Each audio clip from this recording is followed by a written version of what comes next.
Hello everybody and welcome to Green Star Trading with me Tom. All views, opinions and ideas expressed in this video are my own and do not constitute financial or trading advice in any way. Right, we're going to be spending the next few minutes looking at gold. And we're going to do as we always do on the channel. We're going to start with our basic technical analysis first and our Elliott Wave analysis second. But first, a quick rundown of the chart in case you're new here. We have our Elliott Wave count on the chart here, which is all our numbers and letters. We're just going to clear that out of the way. We have 4 exponential moving averages on the chart, a 10 in yellow, 20 in blue, 60 in orange, 250 in green, and a simple moving average in magenta here, which is a 200 simple. We have a volume profile on the right hand side showing all the various peaks and troughs of the buy-sell volume, with the extreme of which being represented by the yellow dashed line, which is our point of control. We have an RSI set to a 10 close, with the green 30 level representing oversold, and the red 70 level representing overbought. We have a MACD with a 10 for the short term moving average, 20 for the long and a 9 to smooth. Right then, what can we see here on the weekly time frame? We can see a candle with a bit of a wick to the downside, a bit of a bullish bounce for the week here. Still red overall, still a bearish week overall, but we could be turning around into what looks like maybe a double bottom here before we head higher into next week. We want to see this candle close off of the lows of the week, preferably green if that's going to happen. Still only Wednesday though, we've got another 2 days of trading to go through, so we'll see what happens. Now we're below the 20 exponential moving average, below the 10, below the 60, above the 250, above the 200. We have the 10 crossing through the 60 with the price below it. This is very bearish on a weekly time frame. Not the ultimate death cross of both the 10 and the 20 crossing through the 60 with the price below it on a weekly time frame. That would be even more bearish. But you can see how in the volume profile we're right around our point of control on this visible range.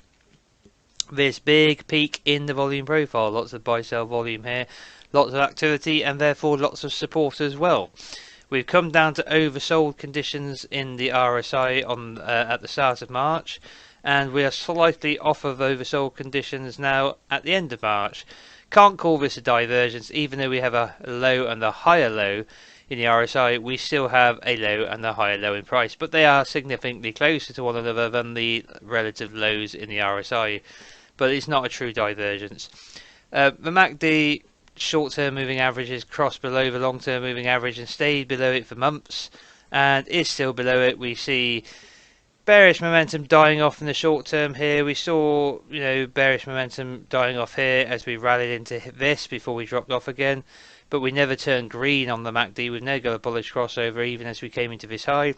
We're doing the same here, it would appear, although we're already starting to roll over again perhaps. So no real bullish signs yet, no reason to get bullish per se in the short term. Potential to start accumulating though, if you're buying gold for the long term and you're not just looking to trade it or swing trade it, then perhaps an excuse or a reason to start accumulating. I have been for the last, for the whole of March, really, to be honest. I've been reaccumulating. So, anyway, let's come down to the daytime frame and see what we can see here. So, things do not look any better from a basic analysis point of view on the daytime frame. Once again, on the visible range, we are right around the point of control on the daytime frame here. This huge node of volume, we're trading in and around it. Big, strong bounce today, big green candle today. We're below the 10, 20, 60, 250 exponential moving average and below the 200, all of which have crossed through the 250 bar the 200. So the 60, the 10 and the 20 have all gone through the 250-day exponential moving average with the price below it. This is just fundamentally bearish. We've come back up and bounced off the 10 exponential moving average today. We haven't closed above it, the market isn't closed yet, but if we were going to get out of here and we were going to preserve this double bottom as any form of bullish count, we've got to get out of here by the end of the week and start pushing higher. Otherwise I think it's just on the cards to roll over again and head a bit lower. So on that note, let's have a quick look at the RSI. We did come into oversold conditions down at around 21 on the RSI at the start of March in this big sell-off here. We've since bounced into neutral territory, back down into oversold, and we've bounced again today. But once again, it's not a true divergence. Yes, we have a low and a higher low in the RSI, but we also have a low and a higher low in price. We don't have a low and a lower low in price. So if we were to get another move down, which is what I think might be on the cards, and we'd then see a low and high low in the RSI, we could start to be bullish, and looking, not uber bullish, but we could be bullish in the sense of looking for a turnaround, looking for a pivot. Not quite sure it's here yet though. So on that note, let's bring up our Elliot Wave count. This is a more simplified version of the one I have on my other chart.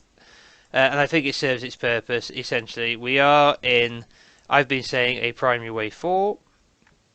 A long time consuming double combination. I've got it as W, X, Y, which is just a series of 3 wave moves.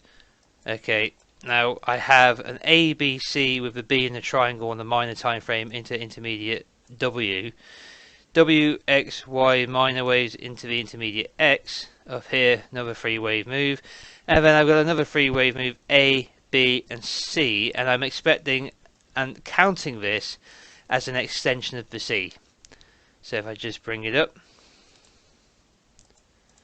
like this. So I've seen 5 waves down in A, 3 waves back up in a B, and then we're getting a 1, 2, 3, 4, 5 waves down in a C. So what am I looking for here? So let's just bring up the fib retracement and see where we're at. Now we've gone through this is the total fib retracement of the wave 3 up projected from the bottom of the wave 2. So these are our fib retracement levels. The green is the 38.2% retracement, which is where we'd expect to start looking for a wave 4.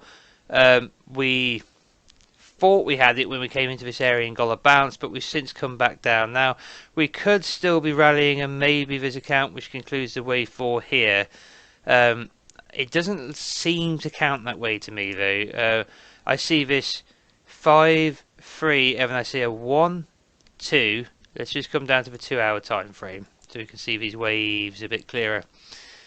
Yeah, so I see 1, 2, 3, 4, 5 into a 1, 2. Then I see a 1, 2, 3, 4, 5 into a 1 of a wave of lesser degree. So we've got 1, 2, 1, 2. Then I say you can see a 1, 2, 3, 4, 5 into a 3, 4, and then a diagonal into a 5 on the minuet time frame into minute 3, and then I think I can see, and I keep saying I think because that's all I can give you at the moment, I think I can see a 3 wave structure here into an A.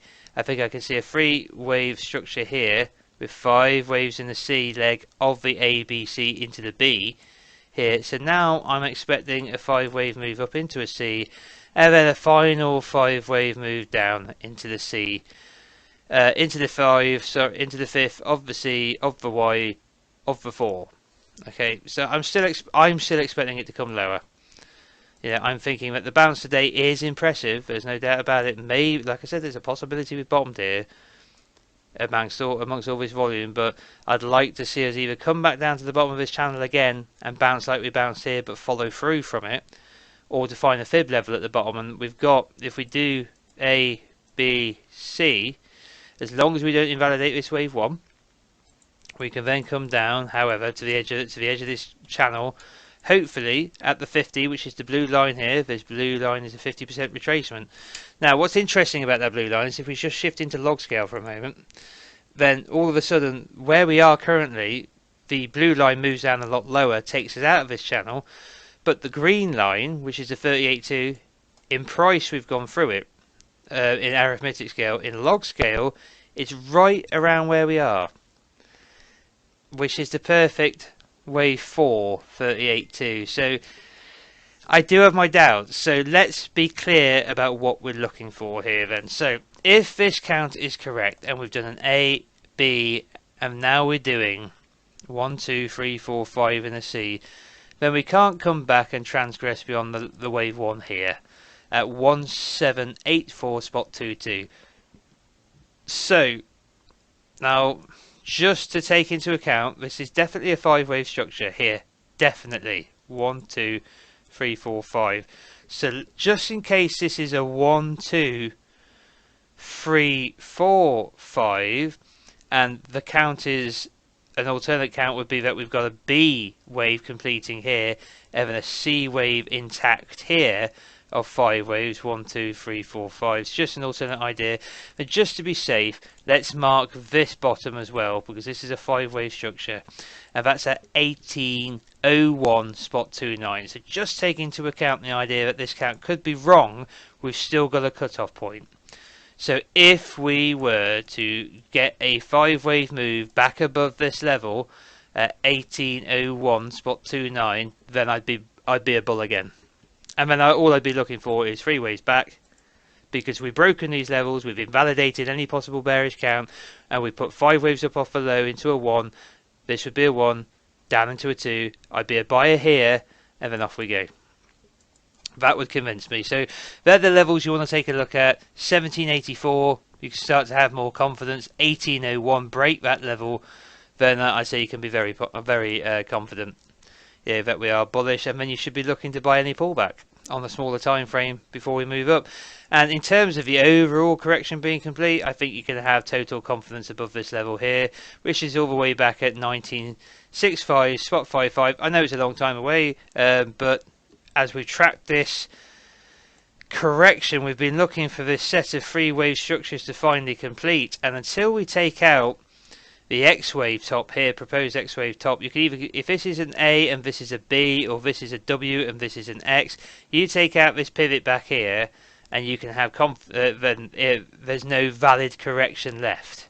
Essentially it completed down here and we're on our way up. So that's total confidence above that point, I would argue. But we can have confidence in a bullish turnaround from where we are currently if we just see a 5 wave move in the wave count that takes us back up and through 1801.29 to be sure. If that happens, then you should be looking to buy any pullback, 3 wave structure on the pullback, and then off you go. You're looking for your next move up. So we just need to see that wave structure form. Then we need to drag up a fib retracement from this pivot up to wherever it tops, and we're looking for 50 to 61% retracement from wherever it tops once we break this level at 1801. Then you can be a buyer, then you can get moving. Alternatively, the count I've already discussed, we come back up in 5 waves of a C, right, but we complete 5 waves before these levels, 1784 and 1801, we complete before it, so it's not a wave 1, it's the C of a 4, we complete, and then we start moving down in 5 waves to finally get the completed wave 4. So that's it. So just keep an eye on those levels, 1801 spot 29. If we break that, buy the retracement. This is not financial or trading advice, that's what I will be doing. Okay guys, thanks for joining me on this technical analysis of gold. If you're new to the channel, please subscribe, smash the like, let us know what you think in the comment section below if you want to. Hit the bell notification icon to remain informed of future videos. And just to let all you guys know, if you go to the banner on my YouTube channel page, you will notice there's now a link to my Twitter, which I literally set up today. So you can find that at GreenStarTom. It is, which is my Twitter account. Okay, so I've just opened that up. Please get over there and follow the account. Like I said, you can just follow the link on the banner on my YouTube page. I will start using that to announce future videos. I've also got a Patreon page release coming up in the next few weeks, which I will also announce on there. And I will share occasional tweets as well, keep you guys informed. And if you want to communicate with me through there, I will respond when I can. Alright guys, all the best. I'll be back with you soon. Take care. Bye bye.